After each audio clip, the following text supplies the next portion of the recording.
Welcome. मैं राधाकृष्ण आप लोगों का स्वागत करता हूं एक बड़े ही महत्वपूर्ण टॉपिक फोर्स मेजोर एक्ट में। ये फोर्स मेजोर एक्ट बड़ा ही इम्पोर्टेंट है। न्यूज़ में इस समय क्यों है? क्योंकि दो कारणों से न्यूज़ में है। पहला तो अडानी ग्रुप ने जो एयरपोर्ट अथॉरिटी ऑफ इंडिया से तीनों हवाई अड्डे अहमदाबाद, बेंगलुरु और लखनऊ का मेंटेनेंस करने का जिम्मा लिया था, कॉन्ट्रैक्ट लिया था, उसको कैंसिल करने का ऐलान किया है। और दूसरा कारण है न्यूज़ में होने का, क्योंकि फाइनेंस मिनिस्ट्री यानी कि वित्त मंत्रालय ने ये घोषित किया है कि हम लोग कोरोना वायरस से निपटने के लिए फोर्स मेजोर क्लॉज का पालन करेंगे। तो इन दोनों खबरों के कारण फोर्स मेजोर क्लॉज इंपॉर्टेंट बन जाता है। अब आइए समझते हैं क्या है फोर्स मेजोर। ध्यान दीजिएगा, फोर्स मेजोर एक फ्रेंच शब्द है जिसका अर्थ होता है कानूनी ताकत, बड़ी कानूनी ताकत। अब सवाल है कौन सी बड़ी कानूनी ताकत?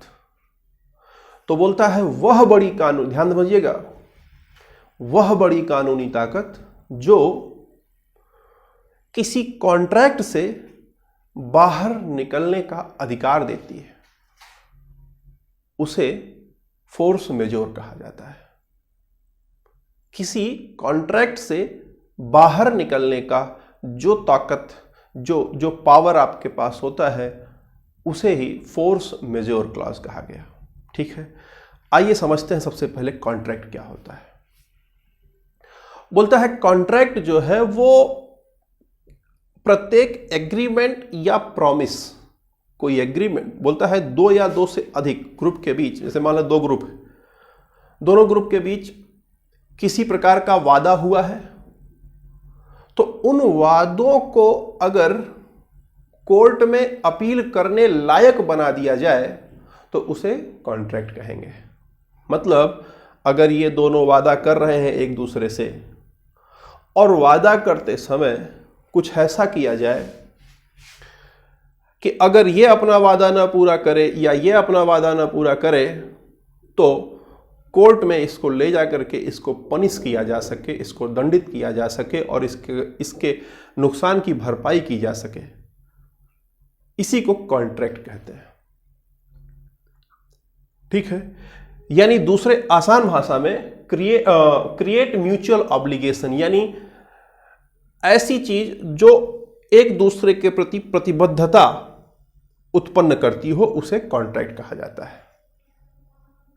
ठीक, अब बोलता है कि किसी कॉन्ट्रैक्ट से बाहर आने के लिए जो ताकत होती है, जो बड़ी कानूनी ताकत होती है, उसे फोर्स मेजोर क्लॉज कहा गया।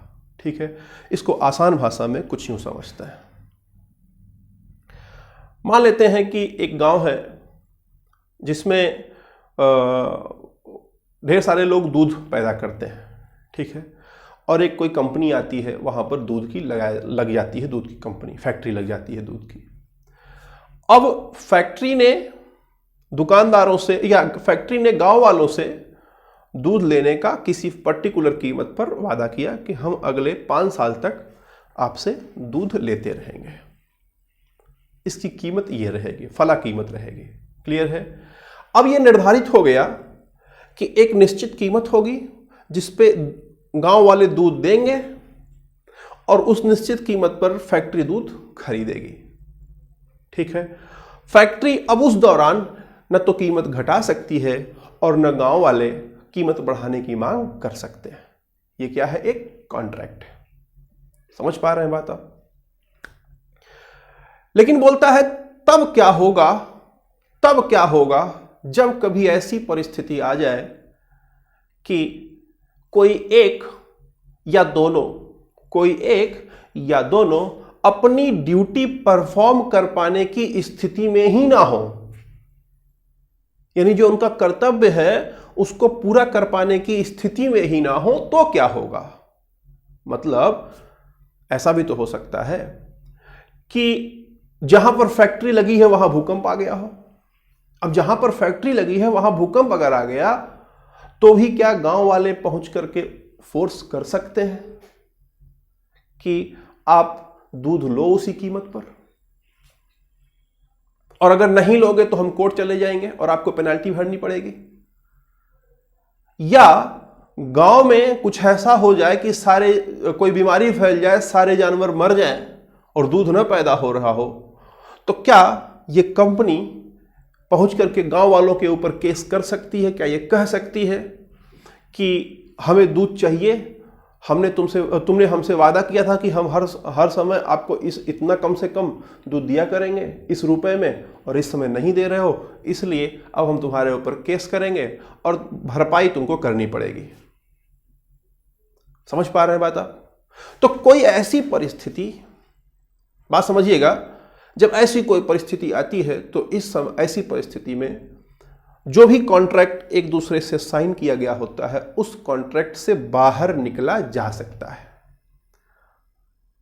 इसी को फोर्स मेजोर क्लॉज कहा जाता है।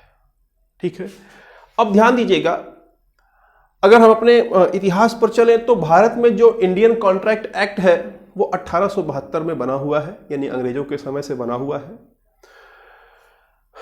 इसमें फोर्स मेजोर क्लॉज था नहीं मूल रूप से, लेकिन बाद में इसे जोड़ा गया उसमें। क्लियर है? बाद में इसे उसमें जोड़ा गया, इसलिए भारत में इसे फोर्स मेजोर डॉक्ट्रिन भी कहा जाता है। Force majeure doctrine DOC doctrine भी कहा जाता है। समझ में आ रही है बात? यहां पर अगर आप ये समझें कि सेम चीज कह रहा है, जिसे एक्ट ऑफ गॉड कहा जाता है, एक्ट ऑफ गॉड। अगर आपने मूवी देखी हो एक ओ माई गॉड, है ना, परेश रावल की मूवी है, अक्षय कुमार है, परेश रावल है, ठीक है, अगर नहीं देखी है तो देखेंगे, उसमें बड़ा मतलब अच्छा कथानक उसमें है। उसमें एक्ट ऑफ गॉड के बारे में काफी अच्छे से एक्सप्लेन किया गया है। वही फोर्स मेजोर क्लॉज होता है। ठीक है, तो उसमें होता यह है कि जब कभी ऐसी स्थिति हो कि दोनों पार्टी या दोनों में से कोई एक पार्टी, जब ऐसी स्थिति में हो कि वह अपनी ड्यूटी को परफॉर्म कर पाने में समर्थ ना हो, तो ऐसे में वह उस कॉन्ट्रैक्ट से बाहर निकल जाएगा, तो उसे किसी तरह की कोई पेनाल्टी भरनी नहीं पड़ेगी। क्लियर है? अब वो परिस्थितियां कौन कौन सी हो सकती हैं? बोलता है युद्ध हो गया हो, यानी भारत देश का किसी देश से युद्ध हो जाए, या कोई प्राकृतिक आपदा आ जाए। महामारी शब्द नहीं था, महामारी शब्द अभी जोड़ा गया है इसमें। क्लियर है? यानी युद्ध, महामारी, प्राकृतिक आपदा। तो अभी वर्तमान में कोरोना एक तरह का महामारी है, और इस समय, इसके पहले बहुत सारे लोग एक दूसरे से कॉन्ट्रैक्ट किए रहे होंगे, अनुबंध किए रहे होंगे, सरकारें, कंपनियां एक दूसरे से अनुबंधित रही होंगी कोई कार्य पूरा करने के लिए। लेकिन इस पैंडेमिक ने, इस महामारी ने स्थिति ऐसी पैदा कर दी है कि ऐसा हो सकता है कि कोई एक या दोनों ड्यूटी को परफॉर्म कर पाने में सक्षम ना हो। ऐसे में वो इस कॉन्ट्रैक्ट से बाहर निकल सकता है। तो अहमदाबाद, बेंगलुरु और लखनऊ, इन तीनों एयरपोर्टों का मेंटेनेंस करने का जिम्मा एयरपोर्ट अथॉरिटी ऑफ इंडिया से अडानी ग्रुप ने 14 फरवरी 2020 को लिया था, इसी फरवरी 2020 में। ठीक है, तब कोरोना का कोई कहर था नहीं हमारे देश में।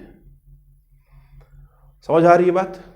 लेकिन वर्तमान में स्थिति को देखते हुए अडानी ग्रुप ने कॉन्ट्रैक्ट से बाहर आने का ऐलान कर दिया है। बोला है कि हम अब इसका मेंटेनेंस नहीं कर पाएंगे। वजह बताई है corona virus.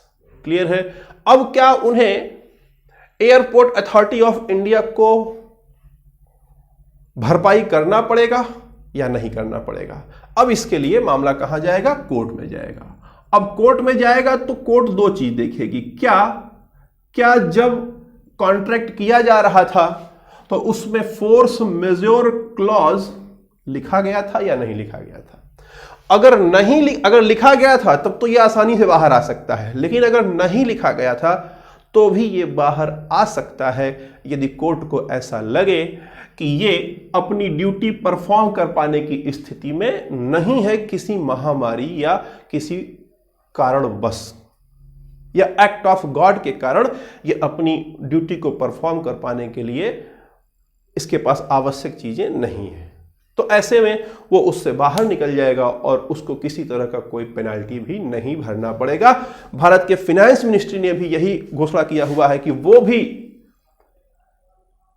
Force majeure clause का इस्तेमाल करते हुए इस कोरोना महामारी से बाहर आने का प्रयास करेगी, यानी कि भारत सरकार भी कई ऐसे अनुबंध तोड़ने वाली होगी।